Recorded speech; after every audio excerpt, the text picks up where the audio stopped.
Hello, everyone, and welcome to our next episode where we are celebrating Telehealth Awareness Week. My name's Carl Whitman from TSO, and we are the official publisher of TSIM, the Telehealth Service Implementation Model. And I'm delighted to be joined by Kelli Garber from MUSC. So, Kelli, welcome. How are you? I'm well. How are you today? I'm very well, very well. So for those who don't know, do you want to kick off just by introducing yourself, a bit of background of where you are today? Sure. Well, I'm currently the director of the Doctor of Nursing Practice program at Old Dominion University School of Nursing. But prior to that, I was the lead nurse practitioner and clinical integration specialist with the Medical University of South Carolina Center for Telehealth. And that's where, of course, TSIM was developed, and I had the pleasure of being part of that process. Oh, excellent. So for those that don't know, what is TSIM and how was your kind of role, or what was your involvement kind of in its inception?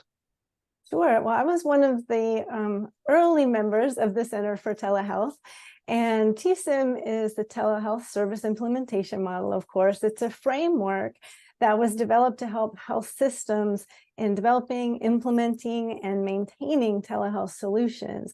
And while at MUSC, we developed best practices early on, long before COVID and the big boom of telehealth. And so TSIM really evolved out of those best practices that were developed at MUSC and have really contributed widely to programs across the nation as things were rolled out during and post the public health emergency. That's great. And kind of how has that been involved in kind of your role in a kind of day-to-day? How have you kind of taken those kind of, as you say, framework and learnings? Sure. Well, while I was at MUSC, I was part of the leadership team to develop a statewide school-based telehealth program. And we used TSIM to develop that program, which now serves, I believe it's over 180 schools across the state already, and brings healthcare to children in rural and underserved communities. And when you're developing a school-based telehealth program, TSIM is really important because you have both internal and external stakeholders. And TSIM really is a roadmap that helped us make sure that we had attended to every detail in program development prior to going live. And then as we continued to evaluate the program for continual quality improvement, it was key to the success of that program. And we're a national model that many other programs across the country have replicated. So it's wonderful to know that TSIM was a part of that. Yeah, because I suppose when you go out there and kind of see some of those kind of common pitfalls in telehealth, because a lot of people kind of think of telehealth as buying the software. Just explain a bit around kind of what is the perfect structure of setting up a kind of telehealth program, and how does TSIM kind of support that? Absolutely. Well, you just mentioned one of the common pitfalls is a program or health system will receive funding to develop a telehealth program, and they immediately think technology, and they run out and look at all the solutions and dive right into purchasing that technology. And that really isn't the best approach. Without looking at and considering all of the other elements to program development, which TSIM guides us through, your program may not even be successful because the solution you choose technology-wise may not actually help achieve the outcome that you're trying to achieve. So it's really essential in the strategy phase in particular to establish what the why is. Why are we doing this program? What's the problem we're trying to solve? Essentially, telehealth shouldn't be done just to replicate care across distance. There should be a goal or an outcome in mind. And TSIM, from early on in the strategy phase, helps identify that goal, which then informs not only development of the program, but the outcomes measures and continual quality improvement. That's excellent. So for those that don't know, what are the kind of stages of TSIM? How does it work in terms of, as you say, a roadmap? What are the various stages that people go through? Sure. Well, initially there's pipeline, which is the ideas and project requests, for example, that come in and are reviewed to determine the appropriateness and necessity of the program, to decide where our energies are focused. And then there's strategy, which is where a standardized form is completed to identify key factors, including that why that's so important. And that helps to make sure that all stakeholders are on the same page with what's being developed and the goals and outcomes that are desired from the program. And then we have our development phase, which includes things like our implementation roundtable, training and education, clinical technology, legal and regulatory, all of those key factors that have to be considered before moving into that implementation phase, where we have the training and the mock calls and the roundtable before go live. And then, of course, there's operations, which includes ongoing quality improvement measures.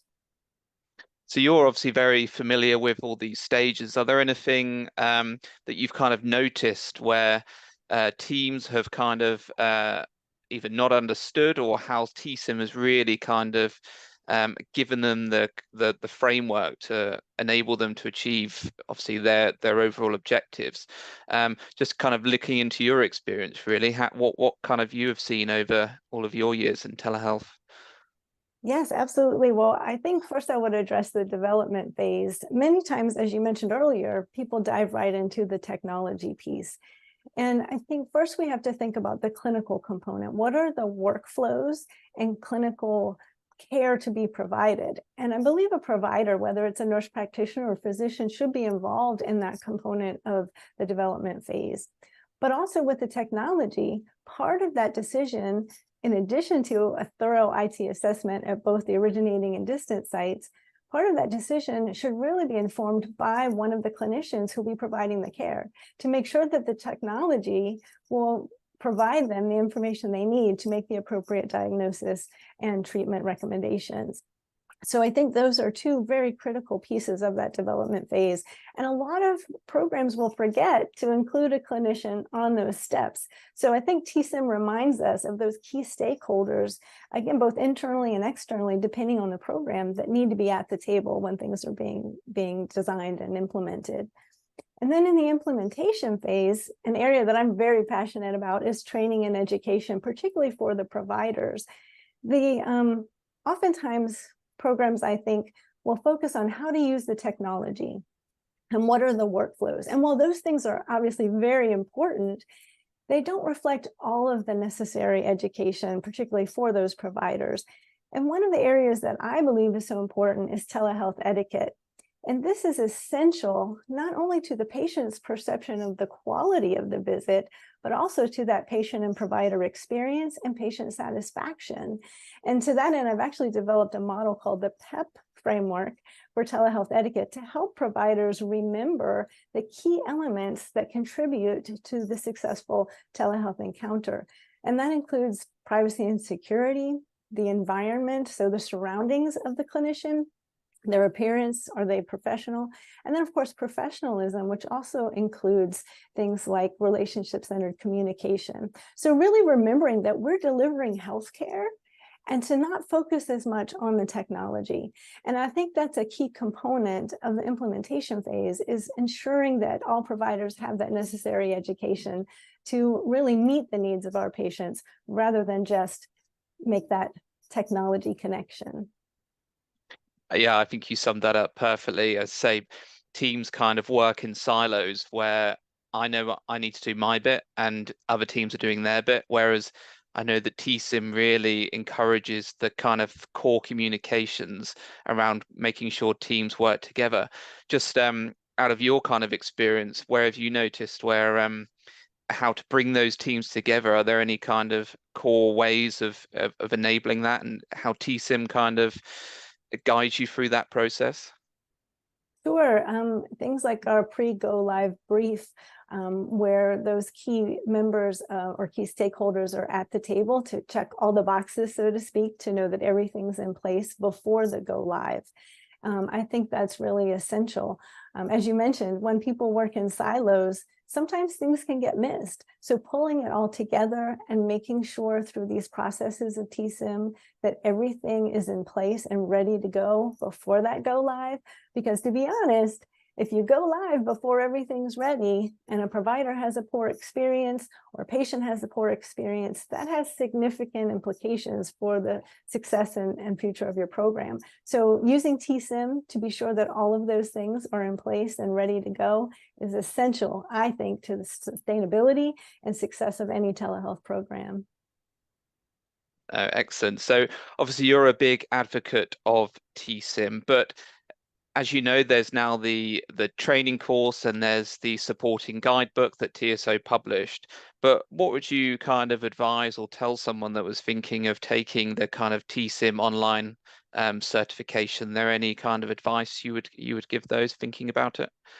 Well, I would strongly recommend it. It's a fabulous course, really for anyone, regardless of where you are in your telehealth journey, whether you're brand new to developing a service or whether something got rolled out really quickly during the pandemic. And now we're going back and revising things and preparing a long-term sustainability telehealth program for long-term sustainability, excuse me. And so I think that the course really prepares you well to dive into all of those key elements and to bring the appropriate stakeholders to the table as the process is commencing.